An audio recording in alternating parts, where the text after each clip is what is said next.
Hello and welcome to today's podcast, where we dive deep into a topic that affects nearly every adult in our modern world: the impact of social networks on our lives.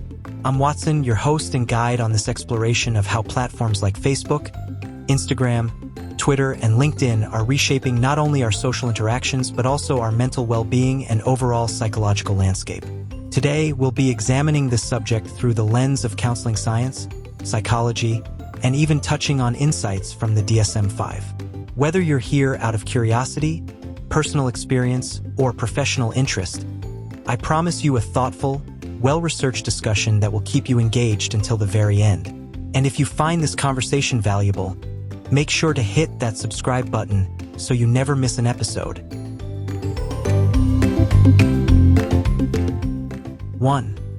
Setting the stage, the age of social media. In just a few decades, social networks have evolved from simple online forums to complex, interactive ecosystems that influence every aspect of our lives.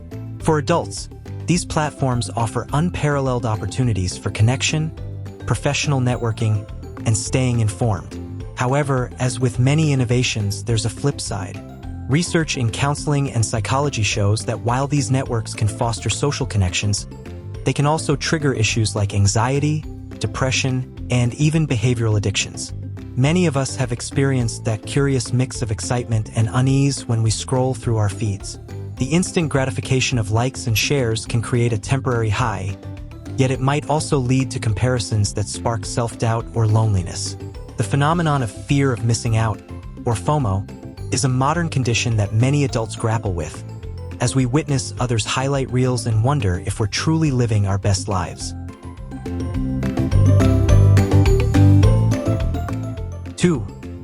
The psychological impact of social networks. Let's break down the psychological effects in a way that is both comprehensive and understandable. A. The bright side: connection and community. On one hand, social networks have the power to unite us. They offer platforms where we can maintain long-distance friendships, share personal milestones, and even find support groups tailored to our specific interests or challenges. For many adults, these platforms are a lifeline, a way to connect with communities that transcend geographical boundaries. From a counseling perspective, this connectivity can be invaluable. When adults feel isolated due to work pressures, family responsibilities, or physical distance, an online community can provide a sense of belonging and validation. Group therapy and support groups have long been a part of the mental health toolkit, and now social networks are extending these benefits beyond traditional settings. B. The dark side: comparison, anxiety, and addiction. However, the constant connectivity comes at a price. Studies in psychology have linked excessive social media use with higher levels of anxiety and depression, particularly when individuals engage in upward social comparisons. When we compare our behind the scenes to someone else's highlight reel, it's easy to feel inadequate or dissatisfied. The DSM-5, the diagnostic manual used by mental health professionals, doesn't list social media addiction as an official disorder, but its criteria for behavioral addictions have been applied by many researchers to understand patterns of compulsive internet use. Symptoms such as a preoccupation with online activity, withdrawal-like symptoms when offline, and the inability to cut back despite adverse consequences are all reminiscent of behavioral addiction models outlined in the DSM-5. This suggests that while we may not have a formal diagnosis, the patterns of behavior we see today share many similarities with recognized psychological conditions. Moreover, the pressure to constantly be online can disrupt sleep patterns, reduce face-to-face interactions, and even impair our ability to concentrate. For adults juggling multiple responsibilities, these effects can contribute to a cycle of stress and diminished overall well-being.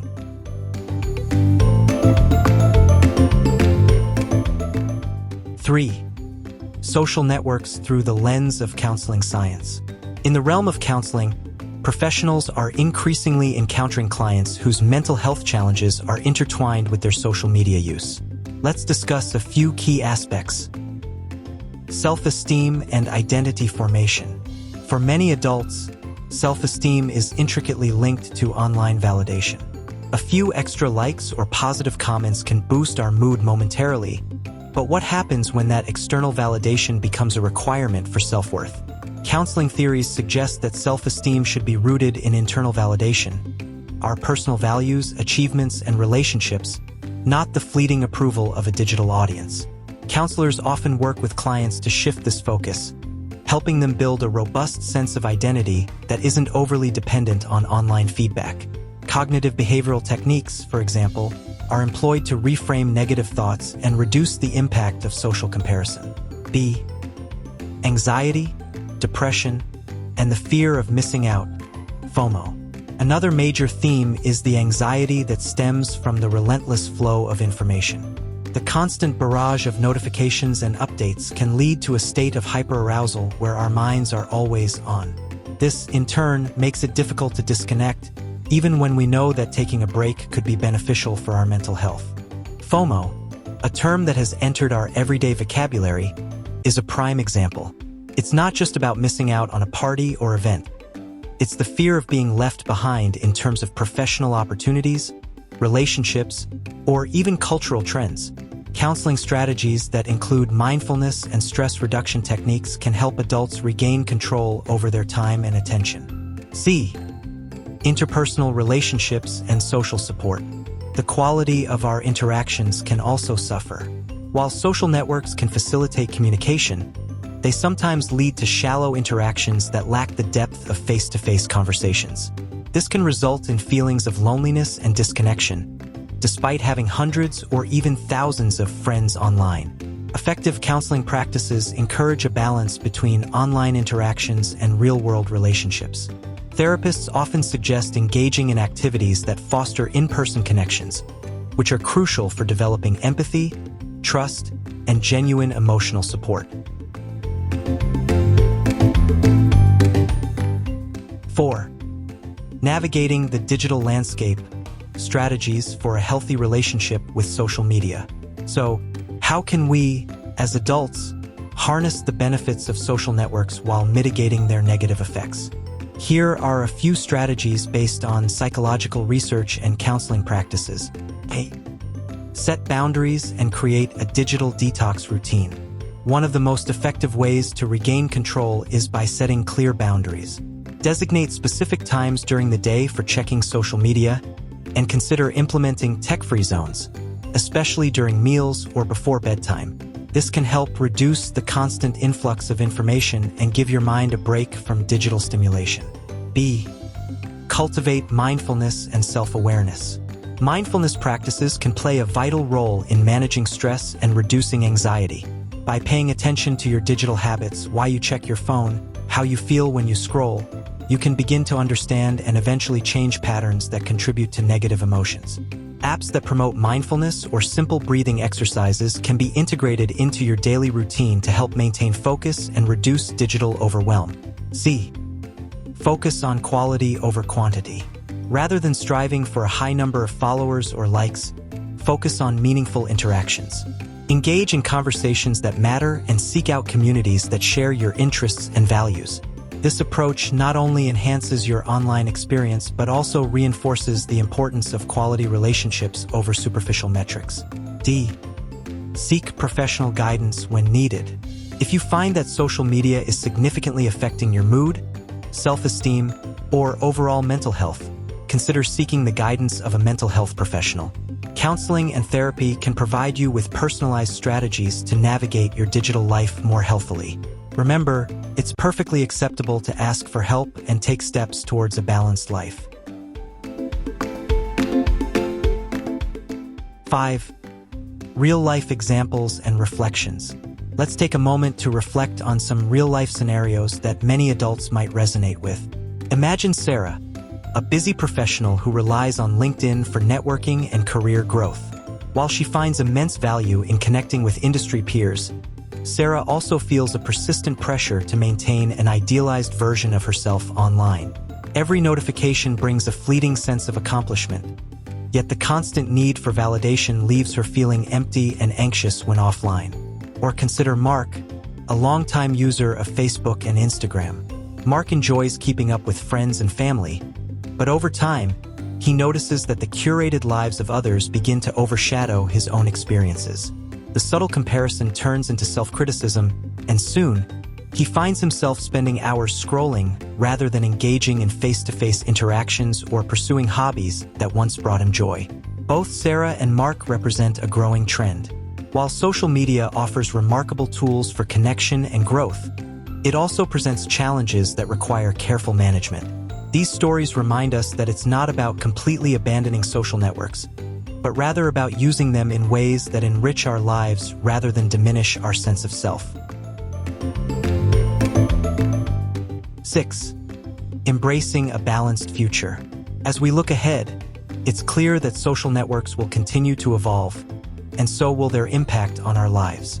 For adults navigating these digital waters, the goal should be to create a balanced relationship with technology, one that leverages the benefits of connection, professional growth, and community, while also safeguarding mental health and personal well-being. Counseling science and psychology provide us with valuable tools to achieve this balance. By understanding the behavioral patterns highlighted by the DSM-5 and applying strategies rooted in cognitive behavioral therapy and mindfulness, we can transform our digital habits into healthier routines. This transformation is not just about reducing screen time. It's about reclaiming control over our emotional and psychological lives. Moreover, fostering a culture of open dialogue about the impact of social media can lead to more supportive communities both online and offline. Whether it's through professional counseling, community support groups, or personal reflection, acknowledging the dual nature of social networks is the first step toward a more fulfilling and balanced life. 7. Final thoughts and call to action. In closing, the relationship between social networks and our mental health is complex and multifaceted. For adults, the challenge lies in navigating this digital landscape without losing sight of what truly matters: our relationships, our sense of self, and our overall well-being. By setting boundaries, embracing mindfulness, and seeking support when necessary, we can ensure that social media serves as a tool for enrichment rather than a source of anxiety or diminished self-worth. I hope today's discussion has provided you with valuable insights and practical strategies that you can implement in your own digital life. If you found this podcast helpful, please give it a thumbs up, share your thoughts in the comments below, and don't forget to subscribe for more engaging content on topics that matter. Your journey to a healthier, more balanced life starts with small, mindful steps, and I'm here to guide you every step of the way. Thank you for tuning in, and until next time, take care of yourself and stay connected in ways that truly nurture your soul. This episode was informed by current research in psychology and counseling, drawing on frameworks and insights from the DSM-5 to help contextualize our digital experiences. Stay tuned for our next episode as we continue to explore the intersection of modern technology and mental well-being.